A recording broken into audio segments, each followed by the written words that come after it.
So last night at around 6:30 p.m., our officers responded out to a report of a shooting that occurred in the 3200 block of East Hammer Lane. And when our officers got to the parking lot, they located an 18-year-old male who had been shot. Medics arrived and transported the 18-year-old to an area hospital where unfortunately he died from his injuries. So with that, we called out our homicide investigators and they've been working on this all night. And right now, we don't have any releasable suspect information or motive for this homicide. But once again, we do know that this occurred on a busy street in the Walmart parking lot near a gas station. So someone saw something. We know that, and they need to say something because right now we're trying to piece the events that led up to this homicide. And that was going to be my next question of just kind of asking where exactly this happened. I saw some posts on Facebook with people saying, I think there was a shooting in the Chevron parking lot, and then I wasn't clear if it was actually in the Walmart parking lot. Can you give me a better idea of where exactly this happened? Sure.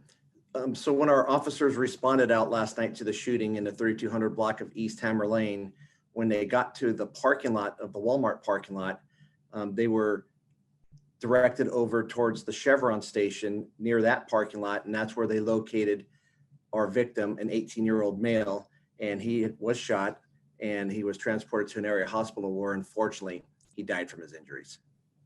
And when officers found the victim, was he sitting inside of a vehicle? Was he laying on the ground? Where can you give me a better description of where he was? Sure. So when our officers arrived last night to the parking lot in the 3200 block of East Hammer Lane, which is right near the Walmart superstore and the Chevron gas station, they located an 18-year-old male in the parking lot who had been shot, and he was laying in the parking lot. Was he like next to his car or anything? No, I mean, when our officers arrived, they were directed right to where our victim was, an 18-year-old male. He was laying in a parking lot near the Chevron gas station and the Walmart supercenter, and he was just in the parking lot laying down. Officers went over there, noticed that he was shot, and immediately called for medics. And medics arrived and transported him to an area hospital where unfortunately he died from his injuries. Any idea of what the 18-year-old may have been doing over here? Was he at the Walmart picking up some groceries? Was he trying to go to the Chevron to get something? Any idea of why he was over here? And when we called out our homicide investigators, what they're trying to do is establish a motive, and they're trying to learn about the events that led up to this homicide.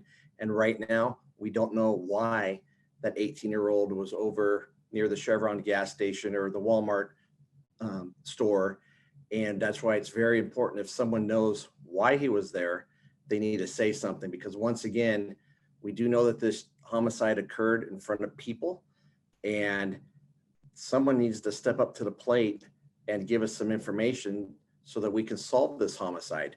It's going to take both the community and law enforcement for this one to be solved. Right. And I realize you say this may have happened in front of people or when there were people close by, because like, I think you mentioned this in the very beginning. This was something that happened pretty early in the day, like 6:30 at night. This was not like the typical 1 a.m. call. This was like people were just finishing with work or like just getting their dinner from Walmart. Yeah, as you can imagine, this homicide occurred at 6:30 p.m. near a very busy street on Hammer Lane, right next to the Walmart store and the Chevron gas station. So there's a lot of people in that area. So we know this unfortunate homicide occurred in front of people, and we just need those people to come forward with some information. Even if they don't think it's important, they might have seen a car leaving the area. They might have seen people running from the area. And that's the information that we need just so that we could try to figure out exactly the events that led up to this homicide. And I you might have seen me like looking around a little bit because I just parked in the Walmart Chevron parking lot, and I'm like looking around to see if there are any kind of security cameras in the area? Are you aware of any, or are there any kind of surveillance video that is being used in this investigation? Sure. I mean, as you can imagine, our homicide investigators, they're going to be out looking for video surveillance, whether it's from the parking lot, from the Chevron gas station or Walmart, just so that we can try to figure out exactly why our 18-year-old victim was there and possibly who was he with, just so that we could get some type of description of maybe some people that he was with or a vehicle that he may have came in. Right now, we just don't have any information, and that's what's really frustrating to us right now. And then any idea, I realize it's still very early in the investigation and we don't know very much at all, but any idea of if this may be a gang-related incident at all? You know, right now, our homicide investigators, they don't have a motive, so we really can't rule out anything. And once again, that's why it's so important that if someone has information about last night's homicide, that they get that information to our investigators, or if they want to just call Crime Stoppers and report the information anonymously, just give us some information so that we could work on, because as you can imagine, we have a grieving family and they want answers, and so do we. And we need to be able to get this person off the streets who did this last night, because if he's capable of doing a homicide last night, what else is this person capable of doing? Yeah, absolutely. And then it's shocking that like we talk about the total number of homicides, but it's shocking just to hear that, we had an 18-year-old that was killed. It's not, anybody losing their life is shocking, but somebody of that age to me is incredibly shocking as well.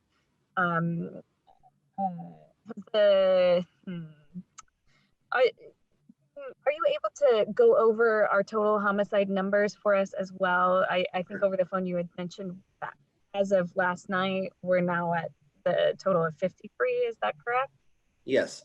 So with last night's homicide, that's the 53rd homicide that's occurred in our city this year, compared to 32 at the same time last year. So we definitely seen an increase in our homicides. And when we look at the breakdown of the different types of homicides that we've seen this year, the one that really stands out, the one category that stands out is our domestic related homicides. And right now we're right about 15 of those that we're investigating, where in a normal year, we might have 2. Oh, wow. Okay. All right. And then, but for what happened last night, it doesn't seem like, well, I guess we don't know, but last night's may not have been a domestic incident. Yeah, I mean, I could say pretty safely this. In regards to last night's homicide, our investigators don't have a motive. It does not appear to be domestic related, though. That's why it's important that if someone saw something, they need to say something, because we do know this homicide occurred in front of people, and someone needs to get us that information so that we can piece together the events that led up to this homicide and hold those responsible for their actions and make sure that they're accountable for that homicide last night. And I know you had mentioned a significant chunk of these numbers this year are associated with domestic homicides. Is there any other reasoning or any other explanation as to why our numbers are more than 20 higher than we were at this time last year? I mean, when we really take a close dive into the different categories of homicides, the one that stick out the most is our domestic related. I mean, seeing that at 15 so far for this year, that's a lot. That's a huge spike compared to an average year. We usually have about 2. So right now, when we're taking a close look at the domestic related category, I mean, we are in the middle of a pandemic. I mean, COVID-19 has been here since March. A lot of people are inside their homes, and we've seen an increase in domestic related crimes because of that. And that's why we think our homicide number in regards to that category is up significantly. How do our I didn't see the full breakdown at the press release, but how do our gang-related homicide numbers look? I'm not sure if there was any kind of a breakdown, but are those numbers significant at all as well? No, right now for the gang or group related homicides, we've investigated right around 9, and that's actually a little bit lower than we were at the same time last year. So we've seen some reductions in gang group related homicides, but once again, having 53 homicides so far this year, that is concerning and alarming to us here at the police department. And even though we call, 53 homicides, behind each number, there's a victim with grieving family members. And once again, they want answers and they're demanding answers and justice for their loved ones. And that's why it's important with a lot of these type of homicides, people know who committed them. People know who the suspects are. And we need to work together, the community and law enforcement, because when we do work together, we see good results. We make good arrests. And that's why it's important. If someone has information, get that information to us, or if you want to remain anonymous, contact Stockton Crime Stoppers. I asked you this over the phone, but I'll ask you again. Sure. Do you have any belief that our community is in a bit of a gang war at all right now in terms of seeing any kind of retaliatory shootings pop up? Anytime you have a gun-related shooting or a gun-related homicide, we're always concerned about the possibility of gang retaliatory shootings from occurring. And that's why in these neighborhoods where we've seen gun violence, an increase in gun violence or gun-related homicides this year, we're going to be saturating those neighborhoods with Stockton police officers. We're working side by side with the San Joaquin County Sheriff's Office, just so that we can have a high visible police presence so that we can prevent any type of retaliatory shootings from occurring. But that may be totally separate from the Hammer Lane incident, or Which one? I'm sorry. Is that will you be having officers saturated in that along the Hammer Lane area as well? I'm just checking to see if this incident will also have officers kind of saturated in this area as well. Sure. So I'll answer the question this way. So anytime you have a gun-related shooting or gun-related homicide, you're always concerned about the possibility of retaliatory shootings. So that's why about a week or so ago, our chief met with some of the local law enforcement officials here in our county, and they're working now side by side with officers from the Stockton Police Department. The San Joaquin County Sheriff is working right with us.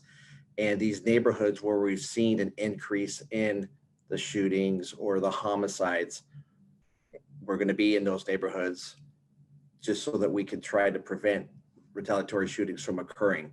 And right now, we are going to focus in on the Hammer Lane, West Lane area, because we've seen some incidents like last night's homicide that occurred out there right in the middle of a parking lot near a gas station and a Walmart. That's unacceptable. We want people to be safe in that parking lot. We want people to go to the Walmart or the Chevron to do their shopping.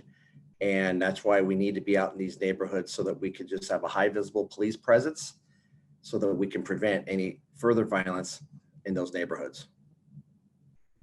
Okay, perfect. I'm glad I thought to ask you about that. That's awesome. Okay, is there anything else that you think I may have missed? No, I mean, just once again, a lot of times when you have these type of homicides that are gun related, or they might be gang or group related, a lot of times people at the scene, they're nervous to talk to a uniformed officer or a detective because they don't want to be viewed as a snitch. They might be fearful for their own safety. That's why Stockton Crime Stoppers is a great outlet for those people if they have information, if they need to report it anonymously.